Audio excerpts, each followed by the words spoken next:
Halo, selamat pagi. Salam sehat semuanya. Sebelum memulai pelajaran pada pagi hari ini, jangan lupa kalian sarapan, minum vitamin supaya tetap terjaga stamina kalian di saat pandemi seperti ini.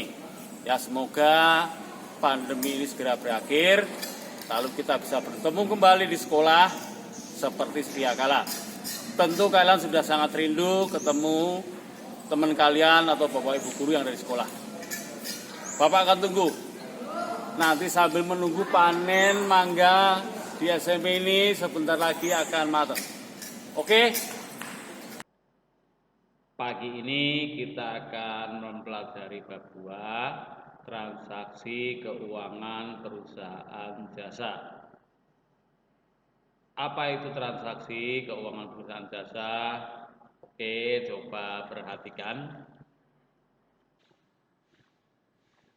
Pada bab 2, transaksi keuangan perusahaan jasa, itu sebuah kegiatan ekonomi yang biasa kalian pun sering melakukan transaksi keuangan.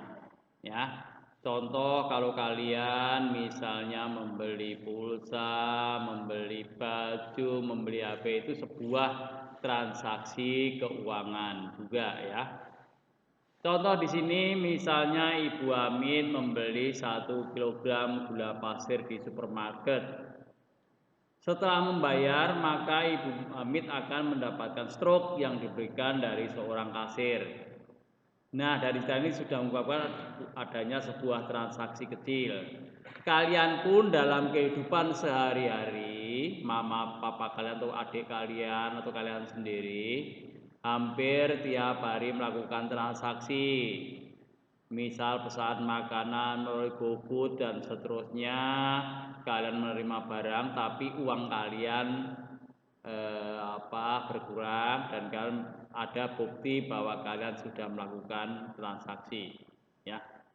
Kalau kalian membeli ada kalian dapat nota dari penjual dan bukti transaksi ya. Itu adalah seorang yang nanti akan menerima atau seorang akunting ya, melakukan analisa terhadap perubahan harta yang dimilikinya. Di perusahaan jasa pun demikian ya. Jadi transaksi banyak sekali di perusahaan jasa, seperti kalau kalian juga melakukan hampir tiap hari, ya boleh kalian tiap hari. Dari pembelian buku, pembayaran utang, pembayaran gaji, pembayaran listrik, pembayaran air, pembayaran telepon, memperoleh pendapatan, memperoleh pelunasan, utang dan pelanggan dan masing, ini banyak lagi yang lainnya. Di dalam perusahaan jasa ini sekali lagi Bapak sebutkan, perusahaan jasa ini yang tidak memproduksi barang. Contohnya apa perusahaan jasa? Bapak sudah sebutkan di bab 1 kemarin. Bengkel, lalu salon, penyewaan lapangan badminton dan lainnya ya. Jenis transaksi yang B ini menurut sumbernya ada transaksi modal, yaitu yang berhubungan dengan modal perusahaan atau pemilik perusahaan. Contoh, penyetoran atau investasi uang tunai atau barang oleh pemilik perusahaan. Kalau kalian mama papa kalian membuka perusahaan ya, perusahaan apapun ya, tentu memakai modal dulu. Nah, itu modal itu yang menjadi penyetoran awal atau investasi. Lalu nanti ada setelah perusahaan itu jalan, biasanya ada pengambilan uang untuk pribadi. Apa yang dimaksud uang pribadi itu private?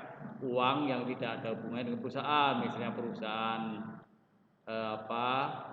salon, diambil uang tunai dari salon itu untuk misalnya membeli akuarium, misalnya yang tidak hubungannya dengan perusahaan itu, mengakibatkan berkurangnya modal.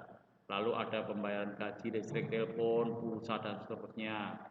Lalu yang B, transaksi usaha, yaitu transaksi yang berkaitan dengan operasional perusahaan ya. Jadi yang ada hubungannya dengan perusahaan demi terlancarnya usaha itu.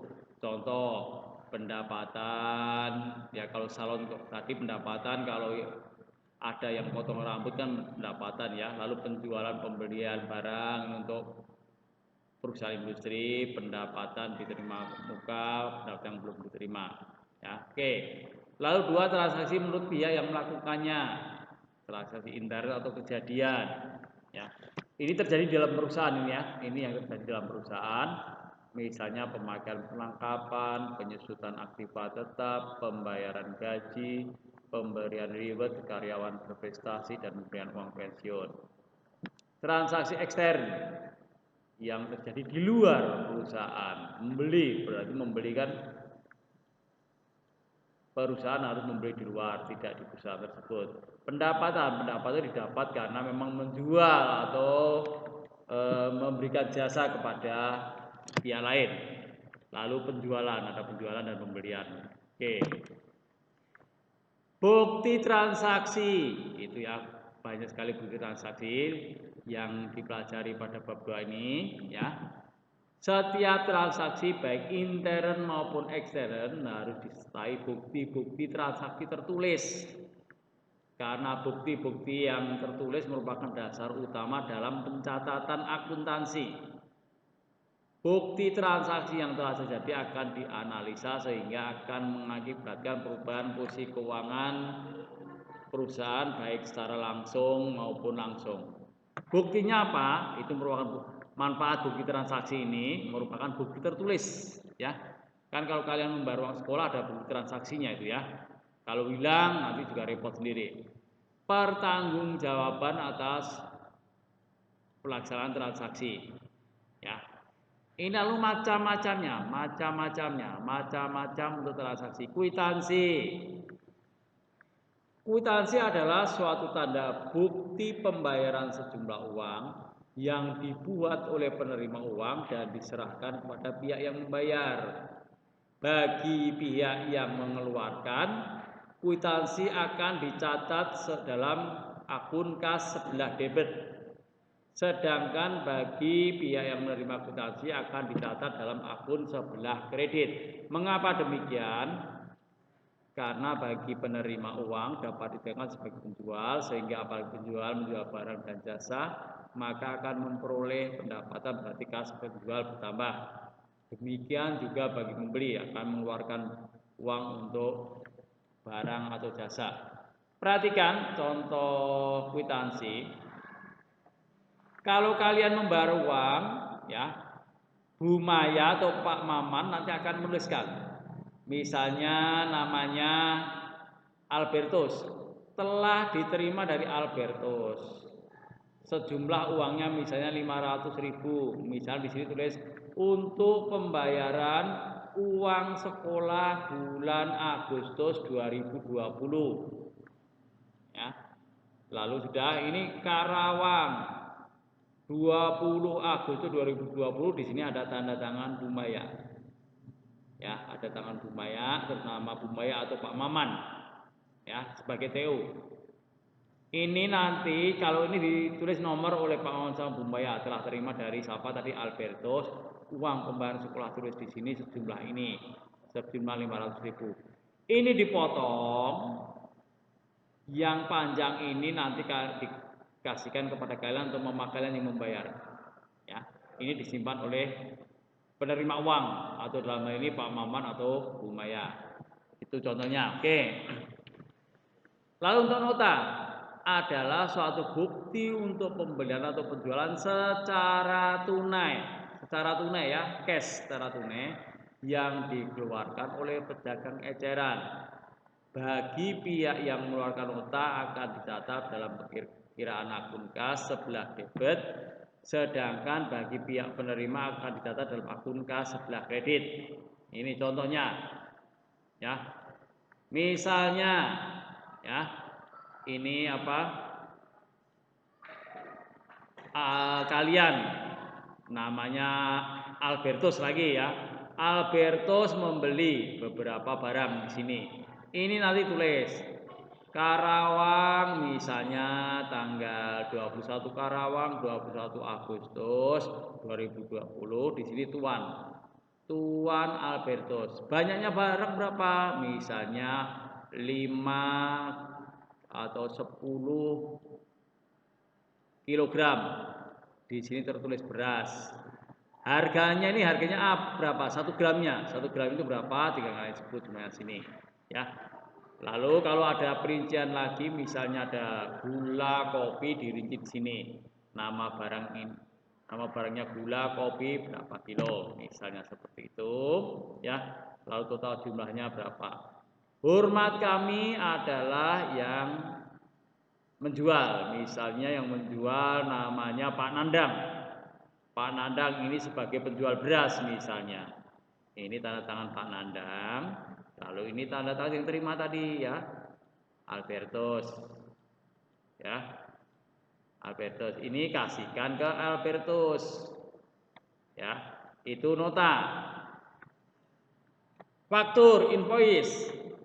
Beda ya, faktur adalah suatu bukti untuk pembelian atau penjualan barang secara kredit. Beda dengan yang nota tadi ya. Nota di atas ini secara tunai.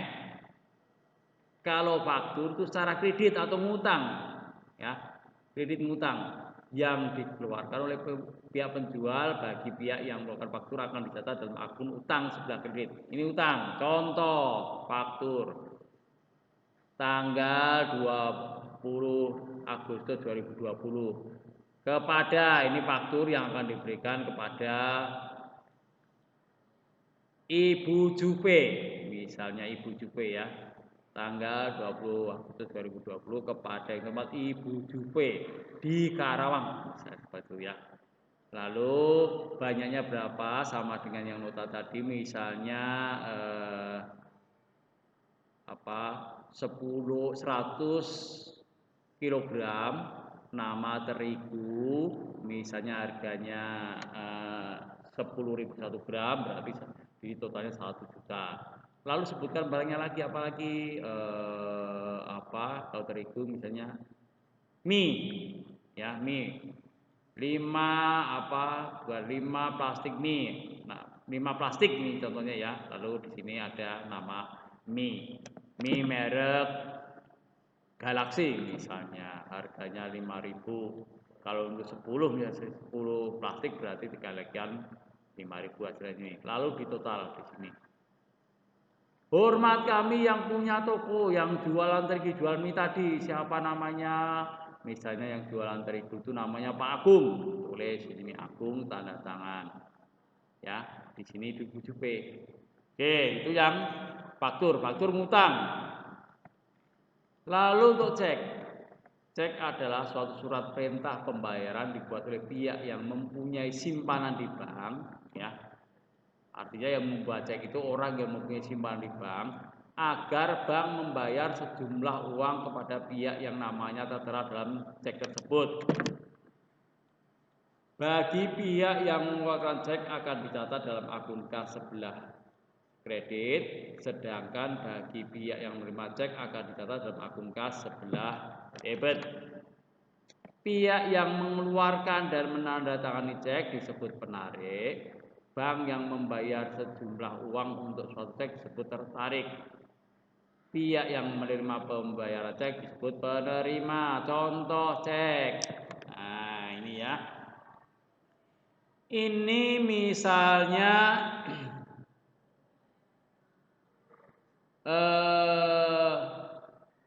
Pak Wahono mau menjual mobil Innova, ya, menjual mobil Innova. Lalu mobil Innova itu mau dibeli oleh Pak Kurni seharga 150 juta.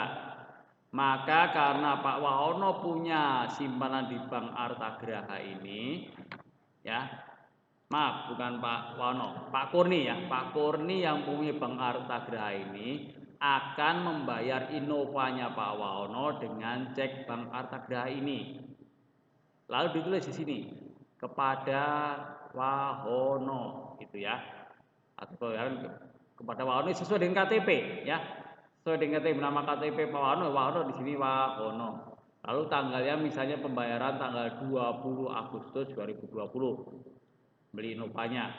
Uang sejumlah Sini tulis dengan kalimat 150 juta rupiah. Sampai sini, lalu di sini tulis 150 juta.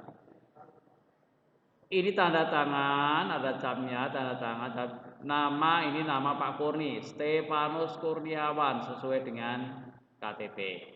Ya, baru kasihkan ke Pak Wono ini ya. Dengan catatan ya, bank, Bapak tentu punya tabungan di bank ini, saldonya ada. Jangan sampai membayar Innova 150 juta, tapi tabungan Pak Kurni hanya 10.500. Ya udah nggak bisa itu ya, saldo kurang nggak bisa. Harus di atas 150 juta baru bisa cair. Maka ada orang disebut cek kosong itu karena nggak ada dananya. Ya, Pak Kurni membayar ke Pak Wawono 150 juta, ternyata saldonya kurang dari 150 juta. 100 juta pun ini udah nggak berlaku ya, nggak bisa dicairkan, kosong artinya. Oke. Lalu memo adalah bukti pencatatan yang bersifat intern yang dibuat antar bagian atau yang dibuat oleh manajer untuk bagian akuntansi. Contoh di perusahaan ini ya, memo ini misalnya tolong misalnya di sebuah perusahaan kecap ya, kecap ABC. Tolong ini memo kepada bagian penjualan segera kirimkan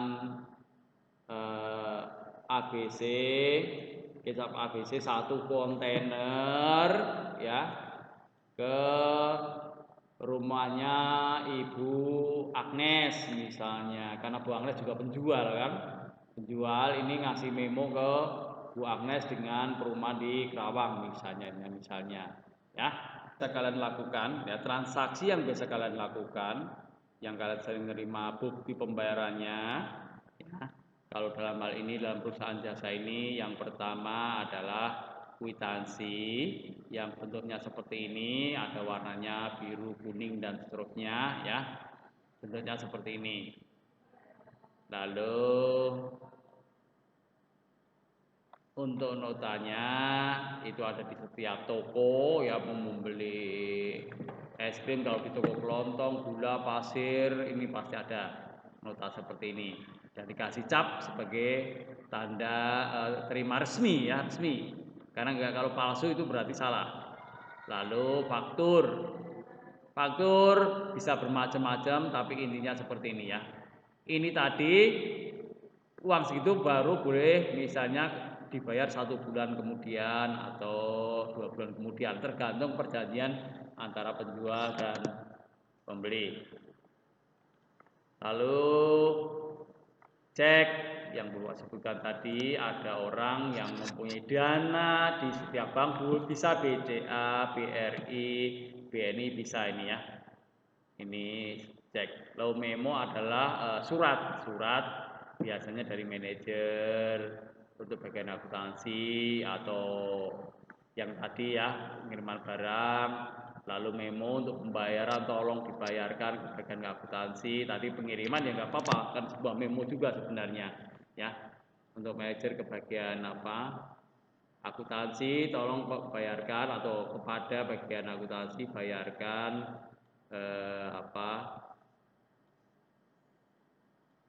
gaji karyawan sejumlah 3 juta ya, seperti itu ya. Oke, itu dulu.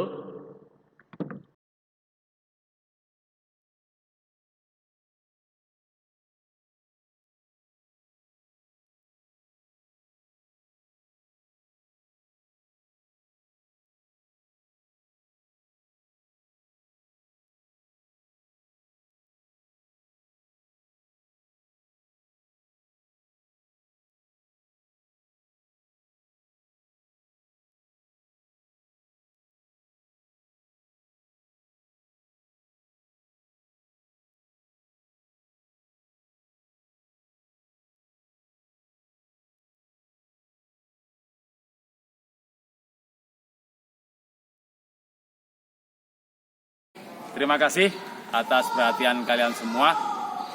Lain waktu kita akan berjumpa kembali minggu depan. Semoga kalian diberi kesehatan, tetap semangat. Terima kasih.